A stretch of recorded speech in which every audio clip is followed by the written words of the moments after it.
మంగళం సీను మధ్యాహ్నం చూస్తే కూడా రాత్రి కల్లోకి వచ్చేలాగా ఉన్నారండి బాబోయ్. అలాగే ధనుంజయ్, కన్నడలో ఆయన పెద్ద హీరో అండ్ ఇక్కడ కూడా సూపర్ క్యారెక్టర్ చేసినటువంటి ధనుంజయ్ గారిని వేదిక మీదకి సాదరంగా ఆహ్వానిస్తున్నాము. సీను గారు, ఎక్కడో చదివానండి, సునీల్ గారు ఫస్ట్ విలన్గా ట్రై చేద్దామని వచ్చారు ఇండస్ట్రీకి, ఆ తర్వాత కామెడీ చేశారు, హీరోగా సూపర్ డూపర్ హిట్లు కొట్టేశారు అని. కానీ ఫైనలీ మీరు ఏదైతే అనుకున్నారో సాధించారు కదండి. దేవుడి దయ వల్ల అది వచ్చిందండి. ఎస్, ఆ సినిమా దేవుడి పేరు సుకుమార్ గారు. సుకుమార్ అండ్ బన్నీ గారు చాలా సపోర్ట్ చేస్తారు ఆ విషయంలో. సునీల్ గారు, మంగళం సీను గారు పక్కన నిలబడాలి. అందరికీ నమస్కారం అండి. మీకు అందరికీ గుర్తుందో లేదో, ఇదే ప్లేస్లో నేను నుంచుని ఆ రోజు సుమ్మగారే ఉన్నారు, ఎదురుగుండా అల్లు అర్జున్ గారు ఉన్నారు. అలా వైకుంఠపురంలో ఫంక్షన్కి చెప్పా, మంచి పెళ్లి భోజనం తిన్నట్టు ఉంటుంది ఈ సినిమా, మేమందరం మీ ఇంటికి వస్తున్నాం పండక్కే, మీరు జస్ట్ టికెట్ కొంటే చాలు అని. ఇప్పుడు కూడా అలాగే మీ అందరికీ చెప్తున్నా. అప్పుడు పెళ్ళి అయిపోయింది కాబట్టి పెళ్లి భోజనం పెట్టాం.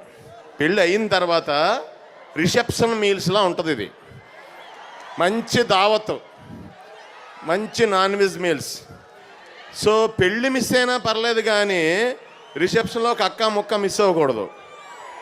అందు గురించి తర్వాత కలవచ్చు మళ్ళీ. అదే ఆ రోజు అన్నాను, అదే పాజిటివ్ ఎనర్జీతో ఇదే స్పాట్లో చెప్తున్నాను.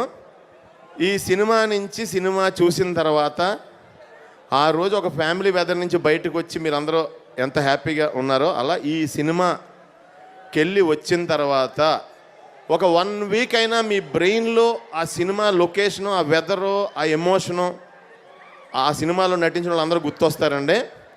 మామూలుగా ఎవరికైనా విలన్గా నటించాలంటే డైరెక్ట్గా ట్రై చేస్తాం, ఒక 5 ఏళ్ళు పట్టచ్చు, 6 ఏళ్ళు పట్టచ్చు, 7 ఏళ్ళు పట్టచ్చు, విలన్ అవుతారు. కానీ వాళ్ళు డైరెక్ట్ విలన్ అవుతారు. కానీ నేను విలన్గా చేద్దాం, ఉండనే హామీరా, అది ఓకే. అదే కానీ నేను సినిమాల్లో విలన్ అవ్వడానికి ముందు ఒక 300 సినిమాలు కమెడియన్గా చేసి మళ్ళీ ఓ 10 సినిమాలు హీరోగా చేస్తే కానీ అవ్వలేదు. అంటే 6 ప్యాక్ చూపించినా అవ్వలేదు విలన్, హీరో ఎందుకైనప్పుడు. సో ఈ కోరికను నాకు తీర్చిన సుకుమార్ అండ్ దాన్ని బలంగా గట్టిగా పట్టుకున్న అర్జున్ గారికి, బన్నీ గారికి చాలా థ్యాంక్స్ అండి, మనస్ఫూర్తిగా చెప్తున్నా. భయ్యా, మీరందరూ కూడా సినిమాకి వెళ్ళినప్పుడు బన్నీ గారి ఫోటో పట్టుకెళ్ళండి. ఎందుకంటున్నానంటే నన్ను అందరూ ఇంతకుముందు సినిమాలు గుర్తు చేసుకుని చూడొద్దు, దయచేసి దండం పెడతా. ఈ సినిమాకి ఫ్రెష్గా చూడండి నన్ను. ఒకవేళ నేను వచ్చినప్పుడు కనుక నేను గుర్తొస్తే ఇమీడియట్గా బన్నీ గారి ఫోటో చూడండి. నన్ను మట్టికి కొత్త వాళ్ళు చూడండి సినిమాలో ప్లీజ్. మీరు కొత్తగా చూస్తేనే కొత్తగా చేయగలం. వాళ్ళు కొత్తగా ప్రయత్నించారు. ఎందుకంటే మిగతా లాంగ్వేజ్లో నాకు టెన్షన్ లేదండి. ఎందుకంటే వాళ్ళు ఫస్ట్ టైం చూస్తున్నారు నన్ను, డైరెక్ట్గా వెళ్ళనే అనుకుంటారు వాళ్ళు. నాకు ఎక్కడే టెన్షను. ఓకేనా తమ్ముడు? నెక్స్ట్ మళ్ళీ తర్వాత నవ్విస్తాను.